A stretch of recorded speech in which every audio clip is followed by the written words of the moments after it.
नमस्कार। और 1 फरवरी से पेश होने वाले आम बजट से बुलियन इंडस्ट्री को बड़ी उम्मीदें हैं। इंडस्ट्री उम्मीद कर रही है कि वित्त मंत्री इस बार बजट में उनका ध्यान रखें और दरों में छूट देंगी। बजट से आप क्या उम्मीद लगाए बैठे हैं इस इंडस्ट्री में, बताने के लिए हमारे साथ आज इंडस्ट्री के सभी टॉप स्टेक होल्डर्स यहां पर शामिल हैं।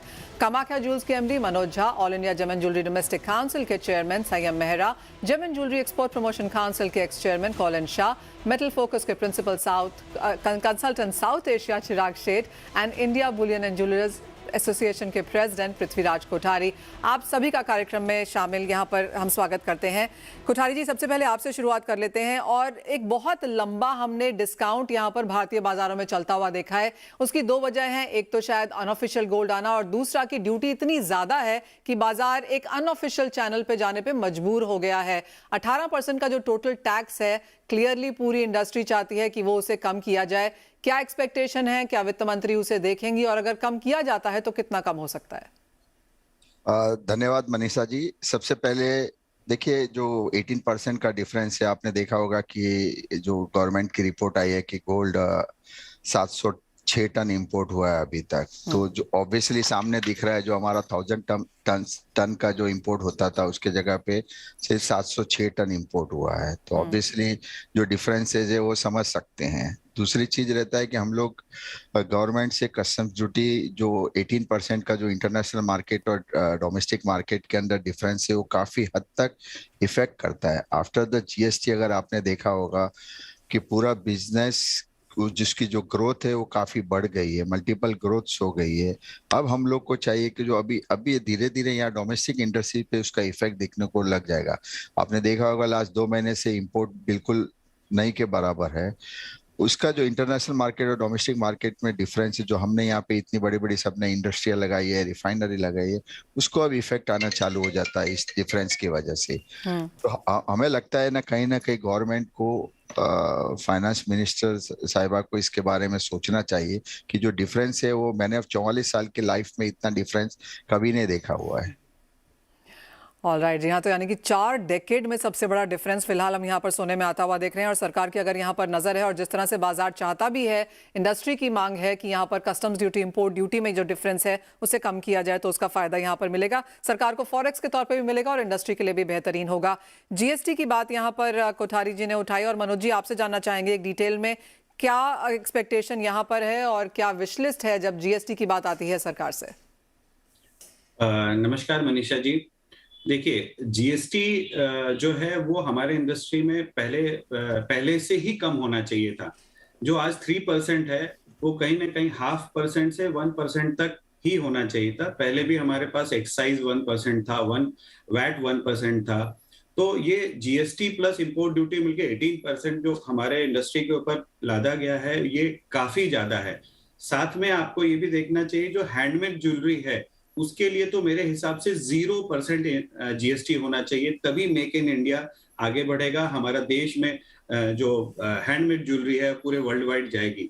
इसके साथ आपको मैं बताऊंगा कि जो कोठारी जी बता रहे थे इंपोर्ट ड्यूटी को, उसको मैं को लिंक करूंगा पैन कार्ड से। ये जो पैन कार्ड इंडिया में अभी भी आप देखें 143 करोड़ जो लोग हैं, उसमें पैन कार्ड अप्रोक्सीमेटली जो आधार लिंक लोग हैं 43-44 करोड़ से लोग हैं।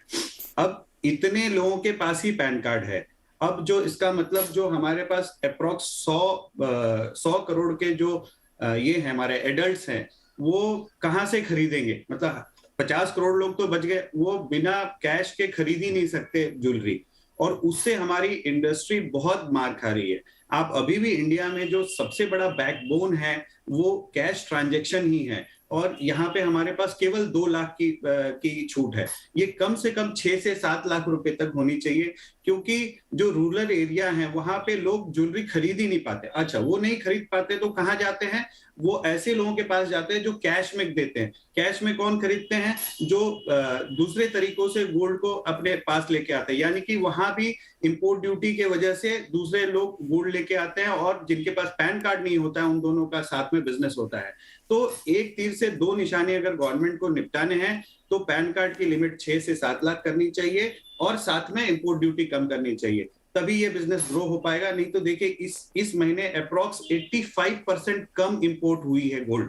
पूरे अगर साल का गिने तो करीब करीब 35% पिछले साल से कम हुई है गोल्ड इंपोर्ट, और अगर 5 साल का मैं एवरेज गिनूं तो करीब करीब 17% गोल्ड इंपोर्ट कम हुई। इससे आप देखिए कि बिजनेस कहां डाउन चल रहा है। हमारी इंडस्ट्री इतना जॉब मेकिंग इंडस्ट्री है, इसके लिए गवर्नमेंट को सपोर्ट करना चाहिए। इसलिए पैन कार्ड बहुत जरूरी है 7 to 8 लाख करना, और इंपोर्ट ड्यूटी को कम से कम यहाँ से 4 से 5% नीचे करनी चाहिए। ऑल राइट, तो एज ऑफ नाउ हमारे गेस्ट कह रहे हैं कि पैन कार्ड, जीएसटी और कस्टम्स में यहाँ पर फेरबदल करने की जरूरत है। चिराग, आपके पास आना चाहेंगे। और सरकार ने पिछले कुछ बजट्स में सोने को हमेशा यहाँ पर किसी ना किसी तरीके से टच किया है। हमने पिछले साल यहाँ पर IIBX का भी लॉन्च होते हुए देखा। गोल्ड मोनेटाइजेशन स्कीम को लेकर कुछ चिंताएं हैं, जहां पर माना जा रहा है कि सरकार शायद कुछ फेरबदल कर सकती है। जहां तक पॉलिसी मेजर्स हैं, क्या कुछ एक्सपेक्ट किया जा सकता है इस बजट में? देखिए मनीषा, आपने सही कहा कि पिछले कुछ बजट में सरकार ने गोल्ड के ऊपर टच किया, बट पिछले बजट में ड्यूटी भी बढ़ाई सरकार ने। तो मेरा मानना है कि कभी कभार not doing anything is good for the industry. एक ये जरूर होगा कि कोई सरप्राइज ना आए। हालांकि देखिए, सरकार ने IIBX के ऊपर काम किया, GMS पे काम किया, पर इसका कुछ बहुत ज्यादा इम्पैक्ट नहीं आया मार्केट में। आज IIBX स्ट्रगल कर रहा है, क्योंकि जैसे कोठारी जी ने कहा कि आपको अगर $70-80 डिस्काउंट में ही अगर गोल्ड मिल रहा है मार्केट में कैश में, तो कोई IIBX जैसे बेहतरीन प्लेटफॉर्म पे भी क्यों जाएगा, यू नो। तो ये एक बहुत इंपॉर्टेंट चीज है कि गवर्नमेंट शायद एक पॉजिटिव स्टेप जरूर लेके आती है, बट उसके बाद जो कुछ आगे कुछ अनाउंसमेंट आते हैं, उसके जो नेगेटिव रेपिटेशन जो होते हैं, उसके ऊपर ज्यादा तवज्जो नहीं दी जाती। तो मेरे लिए ये एक बहुत ही इंपॉर्टेंट चीज है कि अगर गवर्नमेंट ने कुछ पॉजिटिव स्टेप्स अनाउंस किए, तो उसका जो टोटल एक इम्प्लीमेंटेशन है उसका ख्याल रखा जाए। Oh, well, absolutely. Of course, no news sometimes is good news. पिछले बजट में हमने हल्का सा धक्का भी वहां पर खाया है, लेकिन एक और बाजार है जिसकी एक्सपेक्टेशंस यहाँ पर काफी ज्यादा हैं। कॉलिन, आपके पास आना चाहेंगे। और डायमंड्स को लेकर भी यहाँ पर कुछ चिंताएं हैं, चाहे वो इंपोर्ट ड्यूटी को लेकर है या फिर जिस तरह से लैब ग्रोन डायमंड्स की हमने इतनी बड़ी यहाँ पर ग्रोथ आते हुए देखी। आपको लगता है सरकार इन दोनों सेक्टर्स को टच करेगी? आपकी कोई विश लिस्ट है बजट से इस सेक्टर को लेकर? हमारी विश लिस्ट जो हमने दी हुई है दिल्ली में, एंड बहुत महीनों से इस पे डिस्कशन भी हो रहे हैं। उम्मीद है कि ये हम लोग जो 3-4 चीज मांग रहे हैं ट्रेड के हिसाब से, एक है डायमंड पैकेज जो चाहिए, जिसमें 3 एलिमेंट है। जैसे कि अपने को मालूम है ये इंडस्ट्री लास्ट 40-50 सालों से अच्छी तरह से नर्चर की हुई है, और आज हम लोग एक ग्लोबल लीडर है, नंबर 1 पोजीशन पे है इन द डायमंड ट्रेड। और अगर ये कायम रखनी है, और जो जॉब्स है आज सूरत में, मुंबई में, और ये इंडस्ट्री को वही पोजीशन पे रखना है, तो एक जरूरी चीज है अपने जो स्पेशल नोटिफाइड जोन्स है वहां पे एक प्रिजम्पटिव टैक्स आ जाए, जहां पे माइनर डायरेक्टली MSME को माल बेच पाए। सो एक वो हमने मांगा है। दूसरा है जो ड्यूटी है आज, ये अपने डायमंड इम्प्रेस लाइसेंस, जो पॉलिश डायमंड पे ड्यूटी है, वो एक डायमंड इम्प्रेस लाइसेंस के जरिए वो 0% पे आ जाए। तो GMS स्कीम में अगर एक छोटा ट्वीक हो जाए वहां पे, जहाँ के ज्वेलरी मेल्ट ना करनी पड़े और जैसे है वैसे ही अगर कंज्यूमर रख सके, तो आई थिंक बहुत सारा सोना वहां पे आ सकता है एक सेविंग के दौर से। और सॉवरेन बॉन्ड भी अगर स्ट्रेंथन हो सके तो 2.5% इंटरेस्ट के साथ, वो बहुत अट्रैक्टिव स्कीम है। आई थिंक थोड़ा बेटर मार्केटिंग होने से वो हो सकता है। Last but not the least Manisha, जैसे हॉलमार्किंग ने अपने देश में एक आई थिंक इंडस्ट्री को बहुत अच्छा रहा है, इनिशियली इंडस्ट्री को भी रिजर्वेशंस थे, बट अगर आप देखोगे तो लास्ट 2-3 साल में अच्छी स्मूथ तरह से इंप्लीमेंट हो गया है। महीने के 1 करोड़ पीस हो रहे हैं, और इंडस्ट्री को हेल्प ही हुआ है। और आज ड्यूटी GST के साथ भी 6 महीने तो इंडस्ट्री के बहुत अच्छे रहे हैं, दिसंबर जनवरी। बहुत दूसरे भी कारण है जिससे कि स्लो डाउन हुआ है, वॉर है, इन्फ्लेशन, बहुत सारे कारण है। ये सारी मांगे हैं ये बजट से, और उम्मीद करते हैं कि अच्छी पॉजिटिव नोट पे हमारा सुन ले। जी हाँ, एब्सोल्युटली। विश लिस्ट है यहाँ पर और लंबी चौड़ी है, और इंडस्ट्री की काफ़ी सारी दिक्कतें हैं जिनको अगर फाइनेंस मिनिस्टर यहाँ पर सुने तो इंडस्ट्री के लिए आगे जाके ग्रोथ और बेहतर प्रोस्पेक्ट्स हम यहाँ पर निकाल सकते हैं।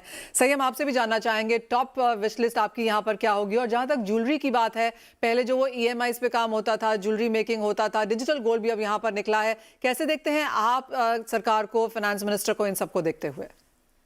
Thank you Manisha ji. हमने अपनी विश लिस्ट दिल्ली में भेजी है, जिसके अंदर हमने ईएमआई के ऊपर भी काफी ध्यान दिया है। ईएमआई 22 कैरेट के ऊपर नहीं है। साउथ में नहीं होने के कारण, जॉब लॉसेस होने के कारण काफी हैवी प्रेशर है। अगर ईएमआई जो बाकी चीजों के ऊपर है, अगर गोल्ड के ऊपर भी, हमारी ज्वेलरी के ऊपर भी आ जाए तो काफी इसकी परचेजिंग बढ़ेगी और ऑर्गेनाइज सेक्टर के थ्रू बढ़ेगी।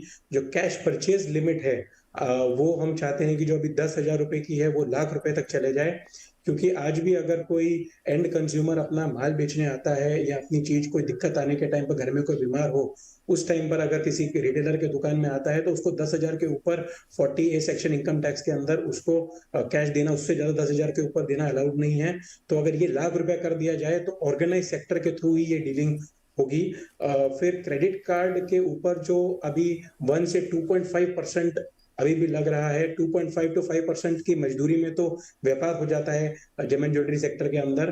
तो अगर इसको भी घटाया जाए लॉजिकली, तो जो ऑर्गेनाइज्ड सेक्टर के अंदर व्यापार हो रहा है वैसे ही बरकरार रहेगा। तो जैसे हमारे जितने ज्वेलर्स हैं, आज अगर सोने का भाव बढ़ गया लेकिन कमाई नहीं हुई, व्यापार नहीं हुआ, तो भी अगर 20 किलो सोना किसी की मुड़ी है या किसी के पास है तो उसमें से 2-3 किलो उसको सोना बेच के इनकम टैक्स भरना पड़ता है। तो हमारी ये सोच है कि कैपिटल गेन टैक्स के ऊपर भी रिलीफ मिली जाए।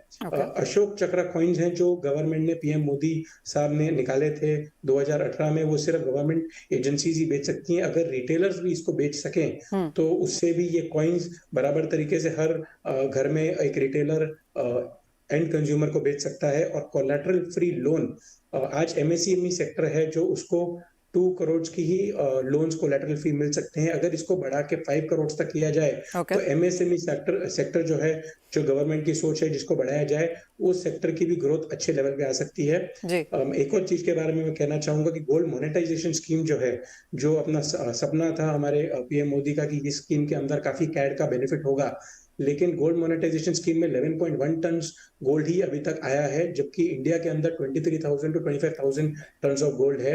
अगर ये 500 ग्राम्स जो हर स्त्री धन जिसको माना जाता है, वो अगर गोल्ड मोनेटाइजेशन स्कीम के अंदर डाला जाए तो उससे काफी फायदा होगा। और ये जो 11 टन की फिगर है ये बढ़कर 200 से 300 टन तक आएगी। और कैड के अंदर जो अभी रुपी वीक हो रहा है उसका भी काफी बेनिफिट होगा। जी हाँ, लंबी लिस्ट है ऑफ कोर्स, लेकिन क्यों ना हो, आप इंडस्ट्री के टॉप स्टेक होल्डर्स हैं, आप एग्जैक्टली जानते हैं कि इंडस्ट्री को क्या दिक्कतें हैं, और माना यही जा रहा है, होप ये किया जा रहा है कि फाइनेंस मिनिस्टर इनको सुने।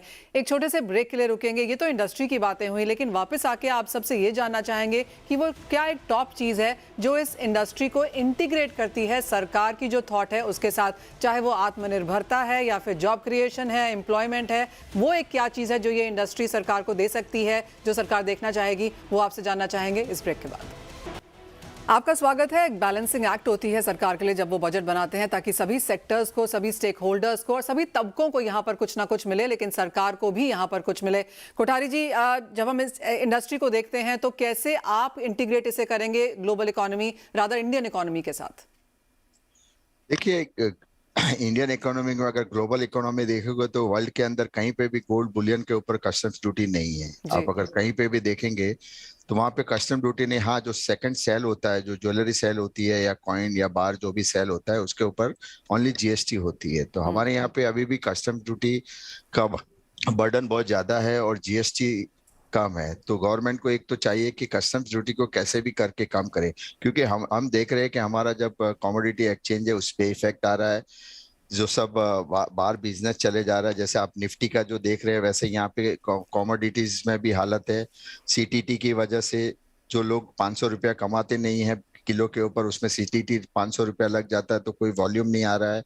फिर यहाँ पे गोल्ड डोमेस्टिक मार्केट से यहाँ पे अगर आप देखोगे कि गिफ्ट सिटी के अंदर एक्सपोर्ट हम लोग अलाउ करने की बात करें ताकि यहाँ पे डिस्पैरिटी हो, तो एक्सपोर्ट वहाँ पासबुक के थ्रू NABL BIS रिफाइनरी है, उनका माल एक्सपोर्ट किया जाए थ्रू बैंक, जैसे करेंसी नोट एक्सपोर्ट होती है, तो वहां से उसको एक्सपोर्ट किया जाए ताकि अपने को उसका बेनिफिट मिले। जो यहाँ डिस्पैरिटी आप देखोगे नवंबर से यहाँ पे डिस्पैरिटी चल रही है और अभी ऑलमोस्ट जनवरी हाफ मंथ हो गया है। तो मुझे लगता है कि उसका इफेक्ट भी, अगर यहाँ से एक बार एक्सपोर्ट होना जाए तो इंटरनेशनल मार्केट में सीधा गोल्ड ही सीधा $50-60 ड्रॉप डाउन हो जाएगा। अगर इंडिया एक बार बेचना चालू कर देती है तो पूरा वर्ल्ड पीछे हट जाता है। तो इस तरह का एक सेंटिमेंट भी होता है कि गवर्नमेंट को चाहिए कि हम लोग इसमें बहुत कोशिश कर रहे हैं कि एक्सपोर्ट को पासबुक के थ्रू अलाउ किया जाए, थ्रू बैंक, जैसे करेंसी नोट यहाँ से एक्सपोर्ट होती है वैसे गोल्ड को एक्सपोर्ट किया जाए।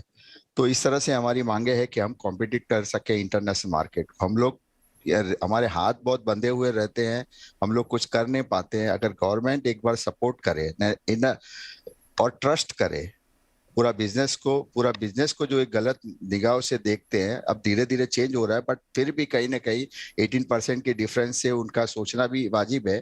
तो मेरे हिसाब से एक बार ट्रस्ट करें तो हम लोग इंटरनेशनल मार्केट को कॉम्पिटिट काफी हद तक कर सकते हैं। चिराग, आप कैसे देखते हैं और आपका एक टॉपिक यहाँ पर क्या होगा? अब देखिए, एक्चुअली इस इंडस्ट्री में दो बहुत ही इंपॉर्टेंट चीजें, एक तो है कि स्किल डेवलपमेंट और दूसरा जॉब क्रिएशन।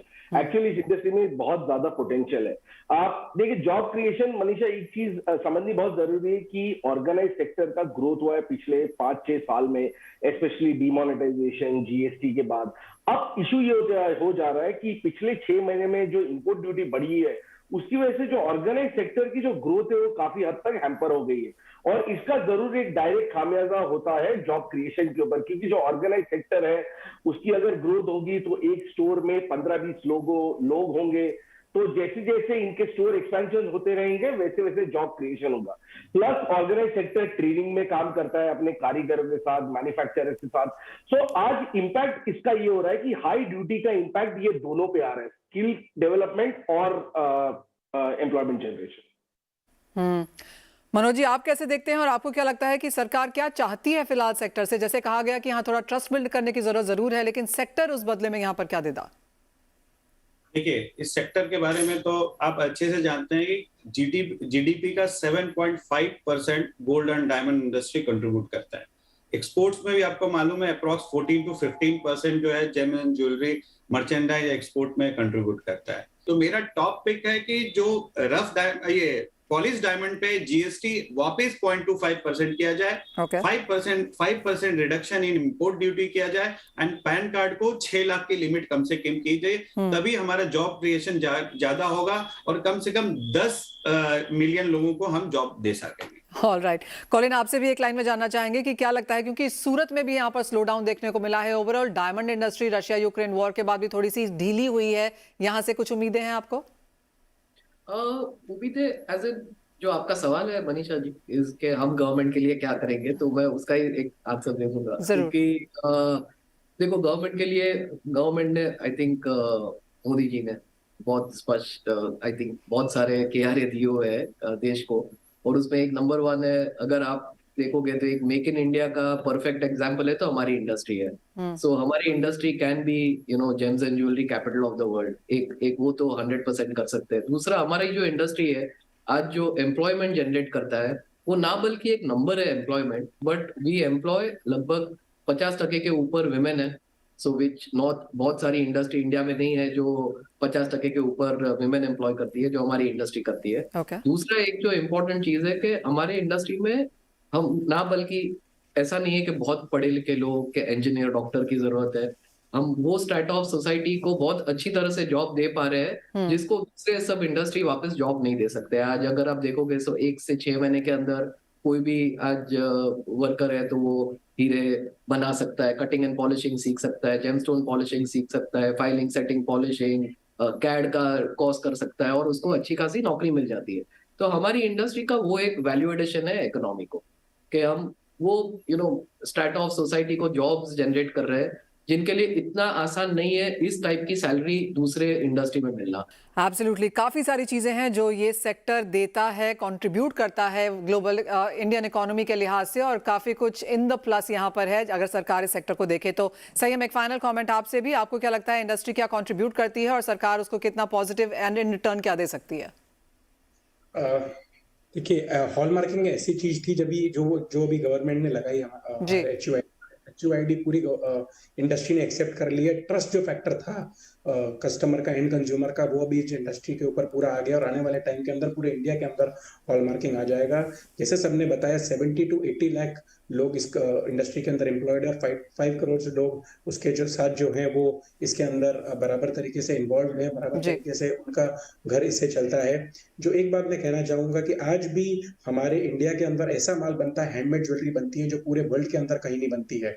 15 प्रोसेसेस होते हैं इसके अंदर, और आज भी जो देश के लोग हैं जो आज सोचते हैं कि ब्रांडेड बैग लें या ब्रांडेड जूते लें, लेकिन हमारी जो कारीगर जो हमारी ज्वेलरी आज बनाता है वही सबसे बड़ा ब्रांड है। और कोई नॉर्मल सेक्टर के अंदर कोई नॉर्मल जो अनस्किल्ड लेबर है उसको भी काफी हैवी और अच्छी सैलरी इसके अंदर मिलती है हमारे सेक्टर में। और मुझे लगता है कि काफी कुछ देने को है। अगर गवर्नमेंट हमारा एक हाथ बढ़ाए तो हमें इसके अंदर कुछ चाहिए नहीं उनसे, लेकिन आत्मनिर्भर हम खुद हैं।